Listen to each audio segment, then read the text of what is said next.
What's up, StudyBuds? This is your StudyBud Sam, and now we're going to talk about energy.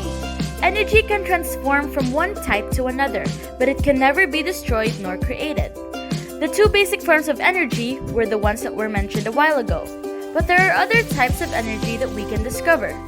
The different types of energy include thermal energy, radiant energy, chemical energy, nuclear energy, electrical energy, sound energy, and gravitational energy. Let's start with the most common energy that most of us use every day, the thermal energy, also known as heat energy. Thermal energy is the energy of the motion of particles in the matter. The energy is created from the vibration of atoms and molecules within the substance. For example, boiling water. As the water boils, its particles move fast that many begin to fly away from its surface, creating a stream. This happens when the water's temperature is 100 degrees Celsius or 212 degrees Fahrenheit. It is the result of atomic and molecular motions. The greater the motion, the greater the energy. As thermal energy comes from moving particles, we can classify it under kinetic energy. Next is radiant energy. Radiant energy is a form of electromagnetic energy that travels through waves. Radiant energy is also known as light energy. Thus, light energy is also a form of electromagnetic radiation of a wavelength which can be seen by the human eye. Say, the sun. It is a natural source of light energy because it gives light to the earth. Since the speed of light in a vacuum is 299,792 kilometers per second, light or radiant energy can be classified as a type of kinetic energy. Third is chemical energy. Chemical energy is stored in the bonds that connect atoms with other atoms and molecules with other molecules. It is the most widely used type of energy in the world, as it is crucial to the existence of humans and the natural world. When a chemical reaction takes place, the stored chemical energy is released. An example is the food that we eat.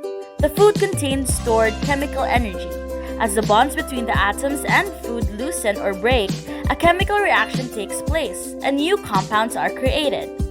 And because chemical energy is stored, it is a form of potential energy. Fourth is nuclear energy. Nuclear energy is an energy that comes from the nucleus of atoms. The energy is released by nuclear fusion, wherein the nuclei are fused together, and this is how the sun produces energy.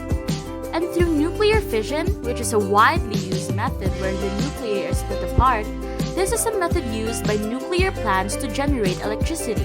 Actually, nuclear energy is a non-renewable energy source that comes from the nucleus of atoms. Fun fact, nuclear energy is actually used in more than 30 countries in the world. Did you know that? Next is electrical energy. Electrical energy is the energy carried by moving electrons in an electric conductor. It is a type of kinetic energy caused by moving electric charges. It is one of the most common and useful forms of energy because other forms of energy are also converted into electrical energy. For example, in a car battery, a chemical reaction creates an electron which has the energy to move in an electric current. These moving charges provide electrical energy to the circuits in the car. Also, electricity is a type of energy that comes from electrical energy. Next is sound energy. Sound is the movement of energy through a substance, like air or water, and is caused by vibrations. Solids, liquids, and gases transmit sound as waves. Sound energy also travels in the form of waves, but unlike light energy, sound cannot travel through a vacuum because there are no atoms to transmit the vibration. Fun fact, radio waves aren't actually sound energy. Even though they transmit information about sound, they're actually electromagnetic energy. Isn't that interesting? Lastly, we have gravitational energy. As many would have guessed, it is actually an energy associated with gravity or a gravitational force. For example, the pendulum is a simple machine for transferring gravitational potential energy to kinetic energy and back again. When the bob is at its highest point of its swing, it has no kinetic energy, but its gravitational potential energy is at a maximum. As As the bob swings downwards, gravitational potential energy is transferred to kinetic energy and the bob accelerates. At the bottom of its swing, the bob's kinetic energy is at a maximum and its gravitational potential energy is at a minimum. As the bob swings upwards, its kinetic energy is transferred to gravitational potential energy again.